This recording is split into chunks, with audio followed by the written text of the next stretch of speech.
Kultivimi i bimëve narkotike mbetet i përhapur në qarkun e Shkodrës sipas të dhënave zyrtare të policisë së shtetit, që vetëm për gjatë majit ka zbuluar 17 raste të kësaj veprimtarie kriminale. Janë zgjestuar 3.394 bimë narkotike dhe 571 fidan. Ditët në vijim do ketë një intensitet edhe më të madh në luftë kundër kultivimit të bimëve narkotike, pasi është dhe faza në cilën intensiteti i këtij aktiviteti rritet. 4 viktima në një muaj tregojnë se siguria rrugore mbetet po ashtu problematike. Për zgjidhjen e kësaj problematike, shërbimet e policisë kanë shtuar monitorimin.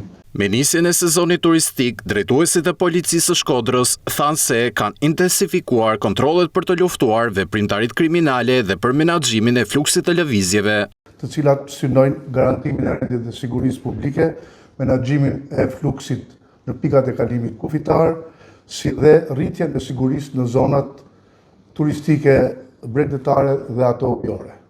Me shifra, gjatë muajit maj, në qarkun e Shkodrës u konstatuan 213 vepra penale, nga të cilat 96.7 janë zbuluar sipas të dhënave zyrtare. Për të gjitha janë identifikuar 199 autor, ku 33 persona janë arrestuar ose ndaluar, 161 janë proceduar në gjendje të lirë dhe 5 janë shpallur në kërkim.